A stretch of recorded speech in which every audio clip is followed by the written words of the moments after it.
Good morning class. इससे पहले हम आपको बता चुके थे कि अमीबा के बारे में, अमीबा की संरचना के बारे में। आज हम पार्ट 2 में बात करते हैं अमीबा की प्रचलन विधियाँ की, अमीबा किस तरह से प्रचलन करता है, किस तरह से आगे बढ़ता है अमीबा। तो सबसे पहले हमने आपको बताया था कि अमीबा पाया कहाँ जाता है, तालाबों में, झीलों में, नदियों में।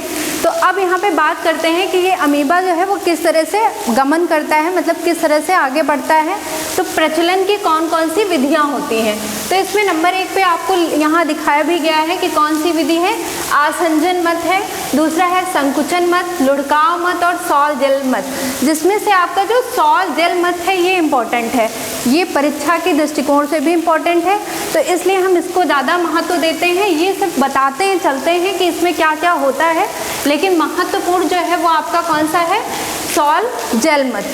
तो इससे पहले हम आपको ये बता दें कि प्रचलन जो होता है मुख्य अंग कौन सा होता है। कि जैसे हमने आपको पिछले वीडियो में भी बताया था ड्रॉ करके कि ये मान लेते हैं कोई अमीबा है, ये अमीबा है, ये इसका केंद्रक होता है, ये इसका क्या है, केंद्रक है। ये खाद्य रिक्तिकाएँ होती हैं। ये जो आपका आउटर ये दिख रही है, ये क्या होती है, कोशिका कला होती है। क्या है, कोशिका कला। क्या होती है, कोशिका कला। कोशिका कला क्या होती है, जो कि अमीबा को या किसी भी कोशिका का जो आवरण बनाती है वो क्या होती है, कोशिका कला होती है। कोशिका कला जो है वो हमने ये भी आपको बताया था कि कोशिका के जो बाहर, केंद्रक के जो बाहर द्रव होता है उसको हम क्या कहते हैं, एंडोप्लाज्म कहते हैं, और जो अंदर की केंद्रक की तरफ जो द्रव होता है उसको हम क्या कहते हैं, एक्टोप्लाज्म कहते हैं। तो यहाँ पे हमने आपको संरचना के बारे में एक एक करके बताया कि सबसे पहले क्या होता है, अमीबा में केंद्रक होता है, जिसका महत्वपूर्ण भाग किसी भी कोशिका का जो केंद्रक है वो सबसे महत्वपूर्ण भाग होता है। इसमें संकुचनशील धानी होती है, इसका भी हमने आपको इम्पोर्टेंट बताया था। अब ये बात है कि ये चलता किस तरह से है, मतलब गमन किस तरह से करता है। तो अब हम इस पे बात करते हैं कि ये जो है, ये आपको दिखाई दे रहे हैं इसके उभार, ये क्या होते हैं, ये इनके कूटपाद होते हैं। तो हम ये बात करेंगे जो इनके अमीबा में जो प्रचलन अंग होते हैं वो क्या होते हैं, कूटपाद होते हैं। क्या होते हैं, कूटपाद, या इनको इंग्लिश में हम कहते हैं स्यूडोपोडिया। तो ये क्या करता है, अमीबा को आगे बढ़ने में सहायता प्रदान करता है। क्या, कूटपाद। तो जो भी अमीबा जो है वो गमन करने में सहायक होता है वो किस तरह से, कूटपाद के द्वारा। अब ये कूटपाद क्या है, हमेशा एक जैसे तो रहते नहीं हैं, हमेशा क्या होते हैं, बनते और बिगड़ते रहते हैं। तो इसके लिए भी कई वैज्ञानिक जो थे उन्होंने अपने अपने मत दिए कि किस तरह से अमीबा जो है वो गति करता है। तो यहाँ पे हम बात करेंगे कि अमीबा में प्रचलन की कौन कौन सी विधियाँ होती हैं, जिसमें पहला नंबर है आसंजन मत।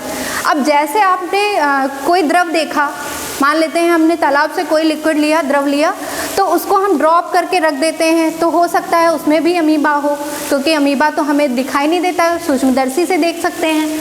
तो उस ड्रॉप जो बूंद होती है वो एक तरह से इकट्ठी उसी जगह पर पॉइंट पे रखी रहती है। तो हम इसे क्या कहते हैं, आसंजन मत। कि कोई भी बूंद है उसको हमने लिया और वो वहीं पे, जैसे पानी की बूंद फैल जाती है उस तरह से वो भी क्या है, फैल गई, तो उससे क्या है, वो एक स्थान से दूसरे स्थान बढ़ जाता है। तो इस प्रोसेस को हम, इस मत को क्या कहते हैं, आसंजन मत कहते हैं। तो कूटपाद के द्वारा ही वो, लेकिन हमें ये चीज़ दिखाई नहीं दी, वो ड्रॉप के माध्यम से ही वो क्या हुआ, एक ड्रॉप जो थी वो दूसरी जगह उसने स्थान परिवर्तित कर दिया। तो ये क्या हुआ, आसंजन मत हुआ। अब संकुचन मत क्या होता है, संकुचन मत में क्या होता है कि जब अमीबा जो है, अमीबा की एक ड्रॉप जो है वो हमने रखी और वो क्या हुई, वो सिकुड़ जाती है। कुछ परिस्थिति बाद आप माइक्रोस्कोप में देखेंगे कि वो क्या हो गई, एक स्थान से दूसरे स्थान में सिकुड़ करके वो बढ़ी नहीं, वो अपने स्थान पे ही थोड़ा सिकुड़ गई। तो इसे हम क्या कहेंगे, संकुचन मत कहेंगे। अब लुढ़काव मत भी क्या होता है, लुढ़काव मत में क्या होता है, एक अमीबा जो है वो अपनी स्थान को परिवर्तित कर देता है और दूसरे स्थान पे चला जाता है अपने क्या है, कूटपाद के लुढ़काव के माध्यम से। तो इसे हम क्या, जैसे गेंद आपने देखा है तो गेंद क्या होती है, एक स्थान से दूसरे स्थान तक लुढ़क करके चली जाती है। उसी तरह से क्या होता है, उसका जो अमीबा होता है, अमीबा भी क्या है, एक स्थान से दूसरे स्थान पे परिवर्तित कर देता है स्थान, तो इसे हम क्या कहते हैं, लुढ़काव मत कहते हैं। तो ये जो मत हैं आपको पढ़ने हैं, लेकिन बहुत ज़्यादा महत्व जो है किसका है, सॉल जेल मत का। अब सॉल जेल क्या होता है, सॉल और जेल का मतलब क्या होता है। सॉल जो होता है वो कोई भी जो लिक्विड होता है, वो जैसे शहद आपने लिया तो शहद जो होता है वो क्या है, सॉल अवस्था में है। जल आपने क्या लिया, जैसे गुलाब जल लिया तो ये किस अवस्था में है, जेल अवस्था में। तो सॉल का जेल में, अब देखिए अमीबा है, अमीबा के अंदर बहुत सारे कोशिकांग होते हैं, जैसे केंद्रक है, माइटोकॉन्ड्रिया है, रिक्तिका है, खाद्य रिक्तिका है, संकुचनशील धानी है। तो हमने आपको पिछले वाले वीडियो में इसके स्ट्रक्चर भी बताए कि कौन कौन से जो है अमीबा के अंदर कोशिकांग होते हैं। अब हम यहाँ पे बताते हैं सॉल और जेल क्या होता है। इसके बारे में सबसे पहले पैक्टिनेमास्ट जो एक वैज्ञानिक थे उन्होंने इसके बारे में बताया ये होता क्या है। अमीबा के कोलाइडी विलेन, अब ये कोलाइडी विलेन क्या होता है, जैसे क्या है, कोई भी आपने पानी लिया, पानी में आपने चीनी डाल दी तो वो क्या आपका विलेन कैसा बन गया, कोलाइडी बन गया। तो यहाँ पे क्या है, आपको कुछ देर बाद देखेंगे कि शरबत और चीनी जब घुलेगी तो वो क्या होगा, एक अपने स्थान जो भी जल में इनका अंतरा आणविक स्थान होगा वो अपना क्या है, शुगर या चीनी जो होगी वो उस स्थान को ग्रहण कर लेगी, तो वो विलयन जो हो जाएगा कैसा हो जाएगा, कोलाइडली विलयन हो जाएगा। तो यहाँ पे क्या होता है, इसी तरह से अमीबा में जो कोशिकांग होते हैं, अमीबा में कोशिकांग होते हैं वो इसी अवस्था में जो है ये घूमते रहते हैं, चक्रीय अवस्था में। जैसे केंद्रक है वो भी किसमें ये घूमते रहेंगे, कोशिकी द्रव में घूमते रहेंगे। तो ये क्या होता है, चक्रीय माध्यम में ये है अपना परिवर्तित स्थान जो है वो परिवर्तित करते रहते हैं, और कूटपाद भी इसी तरह से क्या है, आगे बढ़ते रहते हैं। और उसी अवस्था को इस तरह से क्या होता है, सॉल का जल में और जल का सॉल में परिवर्तन होता रहता है कि कहीं पे क्या है, कोई गाढ़ा द्रव है और कहीं पे क्या है, कोई जो है पानी की जहाँ पे मात्रा अधिक होगी वो जल होगा। तो इस तरह से सॉल का जल में और जल का सॉल में परिवर्तन होता रहता है। इसी मत को क्या कहा गया, सॉल जल मत कहा गया। किसने दिया, पैक्टिनेमास्ट ने दिया। तो यहाँ पे आपने क्या समझा, अमीबा में प्रचलन की विधियाँ कौन कौन सी होती हैं। अब हम बात करते हैं कि अमीबा में श्वसन किस तरह से होता है। तो आपने देखा कि कोशिका में, अमीबा के अंदर कोशिका जो इसकी कोशिकीय संरचना थी उसमें आपका एक जो आपका डायग्राम बना हुआ था, हमने आपको भी बताया था कि ये मान लेते हैं कोई अमीबा है और इसमें ये होती है उनकी संकुचनशील रिक्तिका। क्या है ये, इसको हम क्या बोलते हैं, संकुचनशील धानी या संकुचनशील रिक्तिका। क्या बोलते हैं, संकुचनशील रिक्तिका। तो ये आपकी क्या है, खाली रिक्तिका होती है। इसी के ऊपर क्या है, कुछ गुंडी के आकार की क्या है संरचनाएं दिखती हैं। तो इसको हम क्या कहते हैं, माइटोकॉन्ड्रिया बोलते हैं। क्या बोलते हैं, माइटोकॉन्ड्रिया। तो ये कौन सी संरचना हुई, माइटोकॉन्ड्रिया की संरचना। ये तो आपका प्रचलन था, हम यहाँ पे बता दे रहे हैं कौन कौन सा है। कोई इसकी निश्चित आकृति नहीं होती है, ये मान लेते हैं क्या है, इसकी संकुचनशील रिक्तिका होती है और इसी के ऊपर क्या लगे होते हैं, माइटोकॉन्ड्रिया लगे होते हैं। हमने आपको पिछले वीडियो में ये भी बताया था कि माइटोकॉन्ड्रिया किसी भी कोशिका का क्या होता है, ऊर्जा घर होता है। कोशिका को हम क्या कहते हैं, माइटोकॉन्ड्रिया को हम क्या कहते हैं, पावर हाउस कहते हैं। तो यहाँ पे क्या है, अमीबा में श्वसन की जो प्रोसेस होती है किसके द्वारा संभव होती है, माइटोकॉन्ड्रिया के द्वारा। अब यहाँ पे आपने देखा कि संकुचनशील रिक्तिका है जो कि जल को परासरण नियंत्रण के काम में आती है। अब यहाँ पे इसी के ऊपर क्या लगे होते हैं, माइटोकॉन्ड्रिया लगे होते हैं। अब ये काम क्या कैसे करते हैं श्वसन में, ये जो एक ATP क्या होता है, ATP का पूरा नाम होता है एडिनोसिन ट्राइफॉस्फेट, और ये चेन किस में करता है, एडिनोसिन डाइफॉस्फेट में। तो ये क्या है, रासायनिक ऊर्जा जो है, रासायनिक ऊर्जा को परिवर्तित करता है क्या, माइटोकॉन्ड्रिया।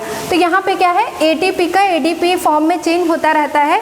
तो इस तरह से अमीबा में जो है वो श्वसन की क्रिया संभव होती है किसके द्वारा, माइटोकॉन्ड्रिया के द्वारा। तो ये तो हो गया आपका अमीबा में श्वसन। अब आता है जो कि बहुत महत्वपूर्ण है, वो आपको पूछा भी जाता है कि अमीबा में जो है वो पोषण किस विधि द्वारा होता है, कैसे कैसे पोषण होता है। तो सबसे पहले आपको पता होना चाहिए अमीबा जो होता है वो सर्वाहारी या ओमनिवोरस होता है, मतलब सभी जंतुओं को जो है वो खाता है, मतलब सभी प्राणियों को वो खा सकता है, तो इसलिए वो क्या है, सर्वाहारी है, प्राणी संभोजी है, छोटे छोटे जीव जंतुओं को भी खा लेता है। जिस तरह से अमीबा, यहाँ पे मान लेते हैं कोई अमीबा है, ये क्या करता है, अब यहाँ पे आता है पोषण विधि। कौन कौन सी पोषण विधियाँ होती हैं अमीबा की? सबसे पहले जो है वो अंतर्ग्रहण, कोई भी अमीबा है वो भोजन को किस तरह से ग्रहण करता है, इस प्रोसेस को हम क्या कहते हैं, अंतर्ग्रहण, मतलब भोजन को अपने अंदर लेना।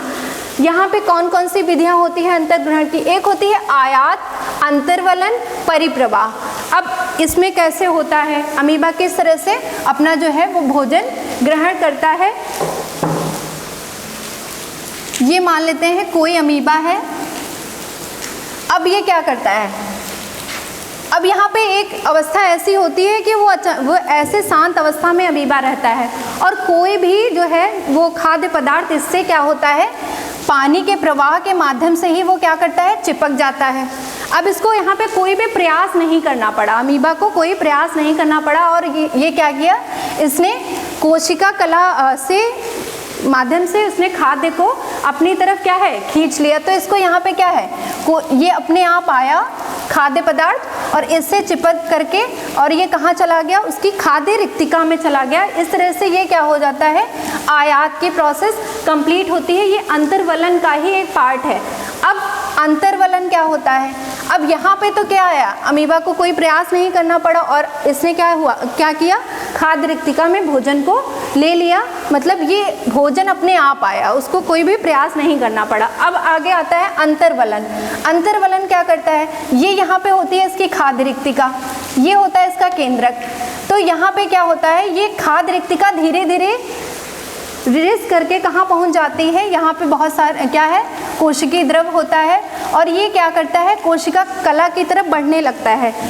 अब यहाँ पे क्या है, एक नली बना लेता है, ये क्या बना लेता है, नली, कोशिका कला को पिचका करके एक नली बना लेता है। इसको हम क्या कहते हैं, अंतर्वलन नली कहते हैं।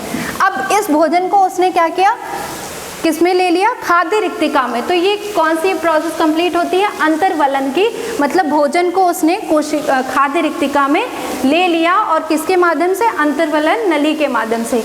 अब परिप्रवाह क्या होता है, ये क्या है, धीरे अमीबा जो होता है वो अपनी अवस्थाओं को परिवर्तित करता रहता है। जैसे हमने आपको बताया कूटपात के माध्यम से, अभी आपको प्रचलन मत में ही बताया था कि सॉल जल मत में क्या होता है कि अमीबा जो है सॉल से जल में बदलता रहता है। तो एक स्थान से जब दूसरे स्थान गमन करता है तो इस तरह से भी क्या करता है, वो भोजन को अपने अंदर ग्रहण करता रहता है। मतलब प्रवाह, जैसे पानी की धारा जिधर बहेगी उधर अमीबा भी उधर गमन करेगा और इस तरह से क्या है, इनका कंप्लीट होता है अंतर्ग्रहण की प्रोसेस। अब आता है पाचन किस तरह से होता है। अमीबा में जो अंतर कोशिकीय पाचन होता है, मतलब कोशिकाओं के अंदर ही पाचन होता है। कैसे, लाइसोसोम भी पाया जाता है इसमें। तो ये क्या करता है, कोशिका अपच जितने भी पदार्थ होते हैं उनको क्या है, कोशिका के अंदर ही वो डाइजेस्ट कर लेता है। क्या करता है, कोशिकाओं के अंदर ही डाइजेस्ट कर लेता है। इस तरह से क्या होता है, अमीबा में पाचन की क्रिया संभव हो जाती है। अगला पॉइंट क्या है, अवशोषण एवं स्वांगीकरण। अब भोजन किस तरह से संचय होता है, ग्लाइकोजन और फैट के रूप में, मतलब वसा के रूप में। अब यहाँ पे क्या है, अवशोषण की और स्वांगीकरण दोनों प्रक्रियाएं यहाँ पे कंप्लीट हो गई। किस रूप में भोजन संचय होता है, ग्लाइकोजन और फैट के रूप में। अब जो भी पाचन के द्वारा खाना पचा या जो नहीं पचा, अब कैसे वो निकाला भी जाएगा, तो वो प्रोसेस को जिस तरह से अपच पदार्थ जो है बाहर निकाले जाते हैं उसे क्या कहते हैं, बहिक्षेपण कहते हैं। ये कैसे संभव होता है, ये जब खाद्य रिक्तिका जो है वो फट जाती है, मतलब जब ये अपच पदार्थ जो है अधिक मात्रा में संचय हो जाते हैं तो ये खाद्य रिक्तिका धीरे धीरे बढ़ जाती है और ये क्या, फटने की स्टेज में आ जाती है।